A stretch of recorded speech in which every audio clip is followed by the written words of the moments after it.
So I'm sure you're wondering what in the world this picture is. It's one of 4 murals to depict 4 eras in the Bible, and this one will be creation. So it's kind of abstract and weird, but I was thinking I don't know what creation looked like, so I'll just try to capture the creative process. So I'm going to pull big DNA strands coming up, like the blueprints for organisms, and put these things kind of digitally assembling off of DNA strands, you know. Just something abstract and artistic. I thought would be cool. So we'll see how it comes out. Kind of a wild idea. Definitely not the usual kind of subject for me, but I enjoy a challenge. I'm working on this guy's arm right now. Trying not to make him a white guy, you know. He's looking a little bit on the white side, but I want him to look like a kind of a blend of colors, so that, you know, we're talking about Adam, who would be the origination of all races. So I can't make him a white guy. I mean, who knows, maybe he was white. Doubt it though. A little bit darker on my color here.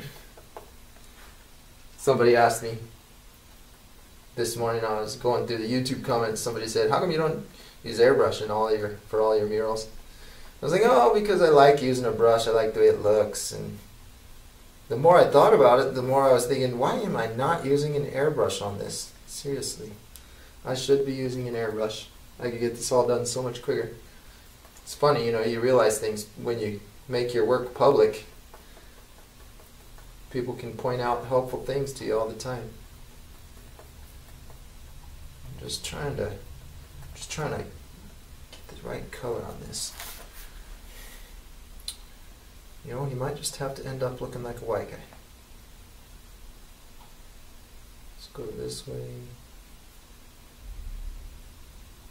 Modeled this after my arm.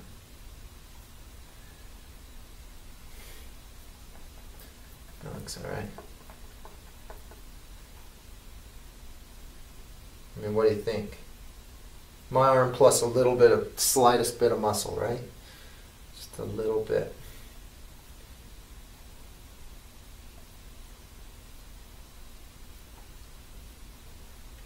There's here. I like doing anatomy, it's fun, you know?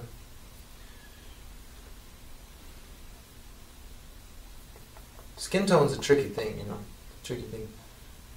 You have to use very saturated shadows, or else it'll look dead. It'll look like there's no blood in the skin. You know, so you have to use a lot of red and orange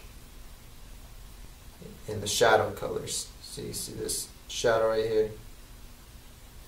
And I want to make this whole picture in kind of a comic book like style. So I'm going to have hard outlines with black marker on this. And once again, I could be doing this a lot faster with an airbrush, so I think I'm going to just go buy one.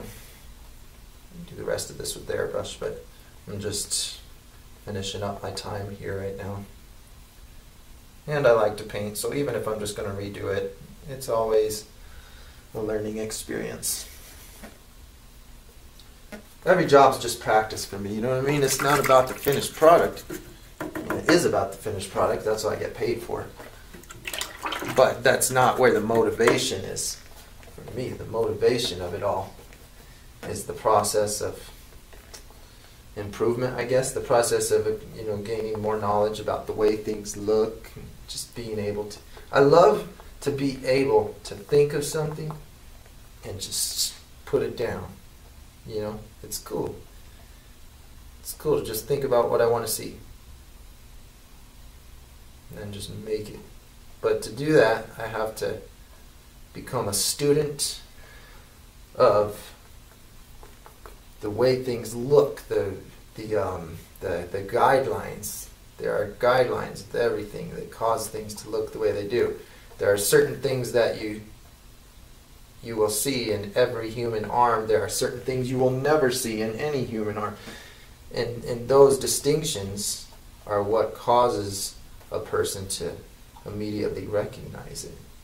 And the purpose of all art is not to do what I'm doing. It's not to look exactly like it's not to duplicate reality. Or my kind of art is not superior. I just know what my goal is. I just know what I want to do. And so my target is to be able to just reproduce whatever I think of, the way I imagine it. There's a thrill in that for me. And I want to be able to help those who are looking for those bits of knowledge too. I get a real thrill out of posting things on YouTube and being the guy that unveiled the mystery, It's fun. I remember how frustrating it was when I was first starting as a painter. Even just painting, just staining decks, I used to do that. And I'd ask somebody, how did you make that formula to do that special finish? And they'd be like, a trade secret. I grew so much to hate trade secrets. Just holding back progress of others so that you can stay in the front. I do not like that at all. So I get a big thrill out of posting everything I can for free on YouTube. I had a good idea. There's bills to pay with that one. We spent a lot of money trying to make that how to paint a landscape video. And I think it came out real good for it, but I was thinking, what if, instead of doing these contracts, what if I just did a Kickstarter campaign for every how-to video that I made? Like small-scale Kickstarter campaigns. And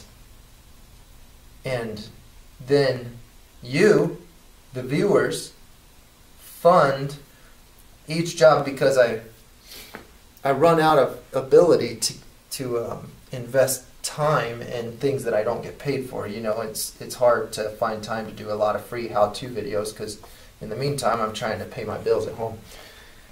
But I could do a Kickstarter campaign for each one, and then it would be free forever, permanently on YouTube after it was funded just for that initial startup, and then the cost of the job doesn't come out of anybody's pocket, any one person's pocket.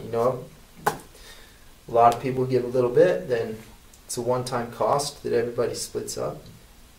Thought that might be cool. I think I might try that. I think it's a good idea. I could get a lot more high-quality how-to videos done that way and put on the Mural Joe channel. I need to stop doing that. I'm going to get an airbrush and work on this guy. Oh.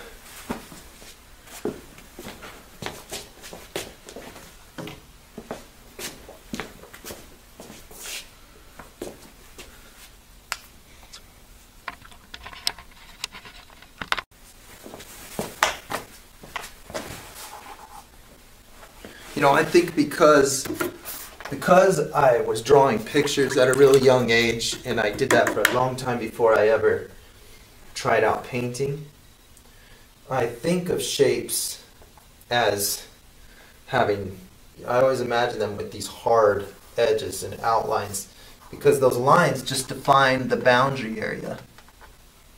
And it's ended up being, I had a hair on the picture, it's ended up being a handy thing for painting, is just first defining the boundary area and then deciding how softly I want to blend that edge, how soft of an edge I want it to have. But defining the boundary area is real helpful in getting anatomy to look right, getting shapes, getting the three-dimensional shapes just to look right. Like here, I'm working on, I got to get the shadow color, but once I get this color worked out, yeah, see, I like that shade right there. See, I just make a hard edge that just defines where the angle changes and wraps under the arm. Right here, and goes into the armpit. And then I'll use another color, you know, where it wraps around deeper or goes into a darker area. Maybe right here, this wraps up because where this pec muscle comes up into the shoulder. See, so I can just use a lot of hard edges and just make the soft transition of color rather than worrying about blending it on the first pass. And then I get everything laid out. I come back and blend it. Or just leave it, you know. Might look cool to just leave it. Another thing I can do with these smaller brushes is do transparent layers, you know, because they lay it on a lot smoother, and I can go back and forth blending it with the brush or with my finger, and you can see through the layer I'm putting on, so I can get a soft edge that way. See, watch, I'll do that exact thing. Just use this brush. And that stroke I put on, you can see through it. And then I can just smear it with my finger. Get a soft edge right there. Make that shape kind of wrap under. His biceps bulging out too much up the front there, so I'm going to chop off the top of it. Just got to put some blue.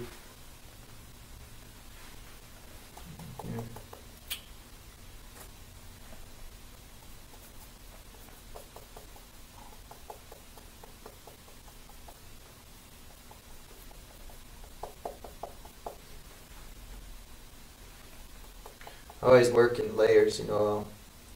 I'll do a first rough layer that just puts things where I want them to be.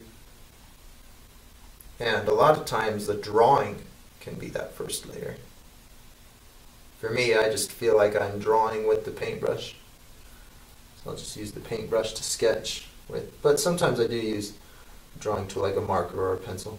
And in this case, for the other parts of this project, I think I will switch to doing it first in marker. It's just that I already got going on this one, so now I'm just continuing the way I started. There, see, that looks more natural to me, that laying down that bicep muscle. You know, when it comes to human anatomy, it's like memorization is really helpful.